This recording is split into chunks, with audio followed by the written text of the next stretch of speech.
Welcome to the distance learning session on the first part of the Harmoniemesse Credo. This takes us from the start of the movement to 8 bars after figure E. On the video you see we've missed out a longish solo section from the start of the 3/4 section after D until 2 before E. The mood of this movement changes according to the mood of the words, but it's mostly, like the start, bright and confident. This part of the movement is considerably less complicated and therefore less difficult to learn than the end bit of the Gloria we did last time. Most of the phrases in this section end with a crotchet followed by a rest. Please make sure, of course, that in every case this is a full beat with the consonant clearly enunciated on the rest itself. I'm afraid quite a lot of the detail here is to do with breathing, but then you're used to that. No breath in the first bar, please. Then all take a quick breath together in bar 5 after Deum, but no breath at the end of bar 6.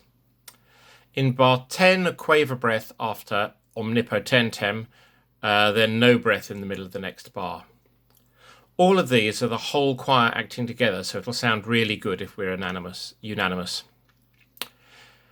In the 6th bar of A, altos go through here after Dominum. At the end of the 7th of A, no breath sopranos, and then on the 8th of A, sopranos, tenors and basses take a quaver breath, but the altos go through. 3 before B, all parts, including the tenors, please shorten the last note of secula to a quaver. The others need a breath here, and the tenors need to come off with the rest of the choir. Then 2 before B, altos and basses do not breathe between omnia and ante, which would spoil your little duet passage. Altos, watch out in this bar, 2 before B, for the F sharp A natural, which will feel odd after the A flat. Just listen to that bit. I'll play, so this is 3 before B, I'm playing from ante.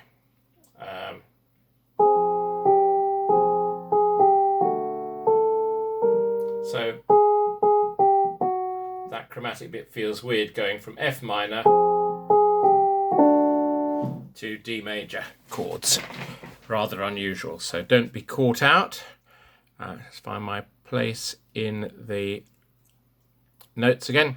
After B there are several more whole choir breaths, each time a quaver. The second bar after B, breathe after Deo, and the next bar after Lumine. These of course are phrasing rather than breathing, because you don't need a breath at these points. In the 4th bar after B, no breath after Verum, but then breathe after Vero in the next bar. Then sing right through to the end of the phrase. The next few phrases, the breathing is just obvious. At D, please take the whole 4-bar phrase in one breath. Sopranos may need to sneak a top up in order to make a good job of the top G towards the end, but otherwise no audible breath in that passage. Then 12th after D, all take a quaver breath after Salutem, and then 3 bars later again after Celis. Watch out after Celis every time that the S's are together. S's are always the biggest giveaway. If even just one person gets an S early or late, it'll sound messy. Just after this, you will see a gap in the video as we miss out 30 slow bars of solo. Michael starts playing again 2 bars before figure E, and then you have just an 8-bar dramatic passage before the end of today's episode. Nearly all the phrases here end with S's, so be careful to place them exactly on the rest after the note. Next week we'll look at the end part of the Credo. Like the end of the Gloria, it is dramatic and energetic, and a little trickier than today's music, though arguably not quite as tricky as the end of the Gloria that we did last time. See you next time.